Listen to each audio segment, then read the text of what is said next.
Hello दोस्तों, मैं कुंदन पाठक आज आपको बताने वाला हूँ कि लोग जब तीसरी आंख खोलते हैं तो उन्हें क्या प्रॉब्लम आती है और उन्हें तीसरी आंख किस तरीके से खोलना चाहिए। कई लोग गलती करते हैं और फिर गलती करने के बाद कहते हैं कि हमारी तीसरी आंख नहीं खुला, आपने गलत बताया था, और जबकि बहुत सारे लोगों को फटाफट खुल जाता है। तो उन दोनों में क्या गलती होती है,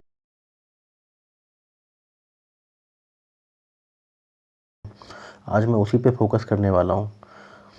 दोस्तों, कुछ गलतियाँ हम लोग करते हैं साधना के समय जिस वजह से हमारी तीसरी आंख जल्दी नहीं खुलती है, जबकि कुछ लोगों की जल्दी खुल जाती है। तो उसके बारे में मैं आपको डिटेल में बताने वाला हूँ, आप पूरा सुनें और उसके बाद उस पर इम्प्लीमेंट करें तो आपकी भी तीसरी आंख जल्दी खुल जाएगा। दोस्तों, इसमें बहुत सारी गलतियाँ करते हैं लोग, और इसमें से एक तो है जो लोग दान नहीं करते। आजकल माहौल ख़राब है तो लोग सोचते हैं कि दान हमें करना नहीं चाहिए। दोस्तों, सबको दान करना चाहिए, बस आप देखो दान की ज़रूरत किसको है। अगर कोई गरीब आदमी लगता है कि अब गरीब है, उसे दान करना चाहिए, तो आप उसको दान करो, क्योंकि जब आप गरीब लोगों की मदद करोगे तो फिर भगवान उसको बहुत ज़्यादा पुण्य देते हैं और उसके बाद आपको जो है बहुत जल्दी काम करता है वो। उसके बाद दोस्तों, एक चीज़ मैं बता दूं, बहुत से लोग मांस खाते हैं, शराब पीते हैं। दोस्तों, ये सब काम नहीं करना चाहिए और किसी को गाली नहीं देना चाहिए, किसी को धोखा नहीं देना चाहिए। अगर ये सब काम आप नहीं करते हो तो भी आपका साधना जो है बहुत जल्दी पूरा होता है और आपका तीसरा आँख जल्दी खुल जाता है। क्योंकि ये शरीर जो है, समझ लो हमारा एक मंदिर की तरह है, और हम दूसरे के लाश को खाएंगे तो ये एक शमशान घाट बन जाएगा, समझ लो। और शमशान घाट में भूत ही रहता है, भगवान नहीं आते। तो अगर आपकी तीसरी आँख खुल भी गई देर सवेर तो आपको सिर्फ भूत प्रेत ही दिखाई देगा चारों तरफ। तो आपको अगर इससे आगे बढ़ना है तो आपको ये शराब नहीं पीना है, दारू, सिगरेट, ये सब कोई सा भी गलत काम नहीं करना है आपको। किसी और की पत्नी के ऊपर नहीं देखना है, किसी लड़की को गलत नज़र से नहीं देखना है। तो इस तरीके से जो है आपका शरीर एक मंदिर की तरह बन जाएगा और फिर आपका जल्दी, जैसे तीसरी आँख जल्दी खुल जाएगा तो आप फिर अच्छी अच्छी चीज़ें ही देखोगे। गलत चीज़ें भी दिखाई देंगी लेकिन अच्छी चीज़ें ज़्यादा दिखाई देंगी आपको। जबकि अगर आप ये सब काम गलत काम करते हो तो आपको तो पहले जल्दी आँख ही नहीं खुलेगा, फिर भी खुल गया तो गलत चीज़ें ही दिखाई देगी। तो इसका आपको ध्यान रखना है। दोस्तों, उसके बाद क्या है कि आपको ज़्यादा गुस्सा नहीं करना है। जैसे मान लो किसी से छोटा मोटा झगड़ा हो गया तो आप उसको मार दूंगा, काट दूंगा, ऐसा नहीं बोलना है। चलो सीखिए, गलती हो गई, अगर वो माफ़ कर रहा है, माफ़ी मांग रहा है तो उसको माफ़ कर दो। क्योंकि आपको बताया होगा, माफ़ करने वाला ज़्यादा बड़ा होता है। गुस्सा आने पे तो कोई भी किसी को झगड़ा कर सकता है, लेकिन अगर आपने माफ़ कर दिया तो आप भी शांत होकर बैठे रहोगे और वो भी आपसे माफ़ी मांग गया, उसके बाद फिर दोस्ती भी बनी रहेगी आपकी। उसके बाद आपको एक चीज़ जरूर करना है, जो रोज़ सुबह और शाम 2 टाइम आपको ध्यान में बैठना है। शाम को तो आप अंधेरा होने के समय अपना दीप जला के बैठ सकते हो और जाप कर सकते हो। जाप के लिए मैंने मंत्र बताया हुआ है, काफ़ी सारे मंत्र बताए मैंने। आप उसमें से कोई सा भी मंत्र ले सकते हो, या फिर एक काम करो, आप एक मंत्र मैं अभी बता देता हूँ। ओम हम पवन नंदनाय स्वाहा ओम। ओम हम पवन नंदनाय स्वाहा ओम। इस मंत्र का भी आप जाप कर सकते हो। इससे आपको हनुमान जी की सिद्धि भी मिल जाएगी और आपका तीसरा आँख भी खुल जाएगा। तो आपको 1 घंटा जो ध्यान में बैठना है सुबह, 1 घंटा शाम को।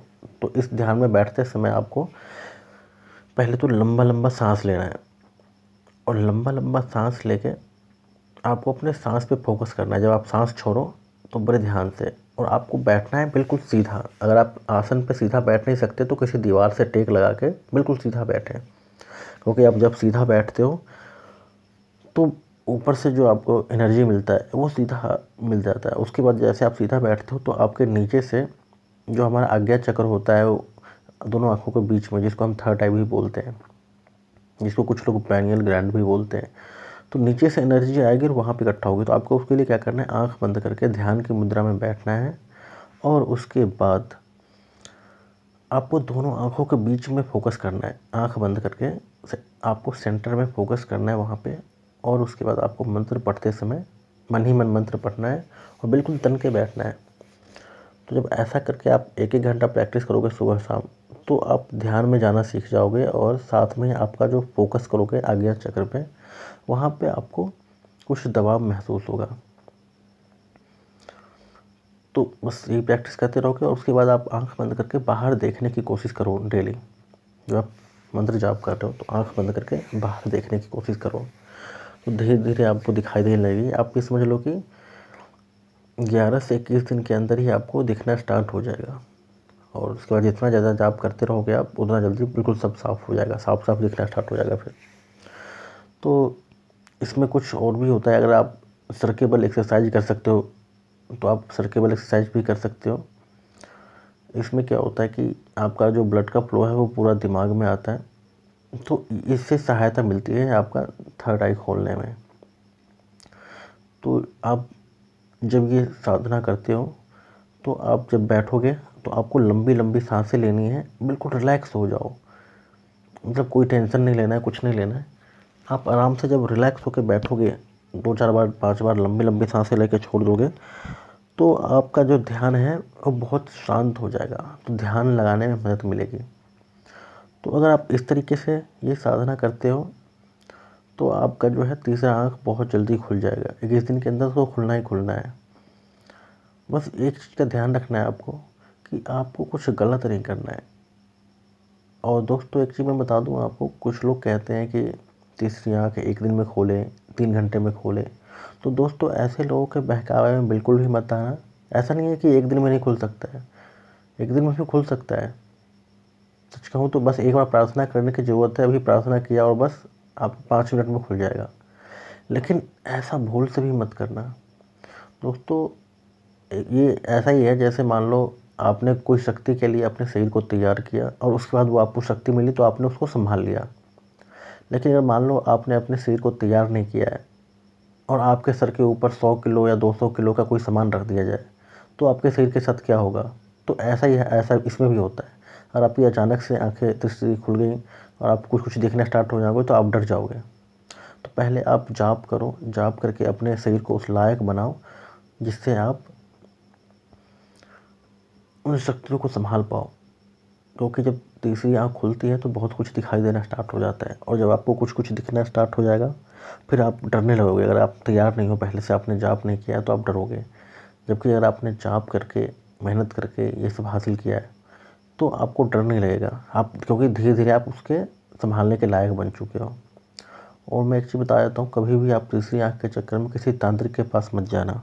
अगर आप किसी तांत्रिक के पास जाते हो तो प्रॉब्लम क्या होती है उसमें कि वो अगर हो सकता है कि आप बोलोगे मुझे जल्दी से जल्दी तीसरी आँख खोलनी है तो वो बोलेगा ठीक है जी खुलवा देता हूँ, और वो एक प्रेत जिसकी दृष्टि खुली होगी प्रेत की, वो आपके शरीर पर रख देगा। और जब प्रेत की आंखों से आप देखने लगोगे तो आपको सब दिखाई देने लगेगा। लेकिन आपके सिर पे जो प्रेत बैठ जाएगा वो जल्दी जाएगा नहीं फिर, क्योंकि आपको उसी से दिखाई देता है। तो आप प्रेत की आंखों से ही देखोगे। बहुत से लोग प्रेत की आंखों से ही देखते हैं। तो आप ऐसा ना करें ताकि तांत्रिक के पास भूल से भी ना जाए, नहीं तो वो प्रेत आपके ऊपर डाल देगा और तीसरी आँख के चक्कर में आपके ऊपर प्रेत आएगा और वही आपका सब कुछ दिखाएगा। तो प्रेत भी आपको बहुत कुछ दिखा सकता है, लेकिन भूल से भी प्रेत के चक्कर में ना पड़े। आप वैदिक मंत्र के पाठ करें, उससे जो सिद्धि मिलती है उसकी मदद से आप दृष्टि खोलें तो आपको जो है सिद्धि मिल जाएगी, दृष्टि भी खुल जाएगी और आपको कोई प्रॉब्लम नहीं होगी। और कई बार क्या होता है, कर्ण पिशाचनी होती है, वो सब कुछ देख देख के आपके कानों में बताती है तो भी आप बता सकते हो, इससे लोग चकित हो जाते हैं। तो लोगों को चकित करने के चक्कर में आप कोई गलत साधना ना करें। कई सब लोग होते हैं जो राक्षसों की साधना भी करवाते हैं, तो ऐसा भूल से भी ना करें आप। और दोस्तों अगर हमारा वीडियो पसंद आए आपका तो हमारे वीडियो को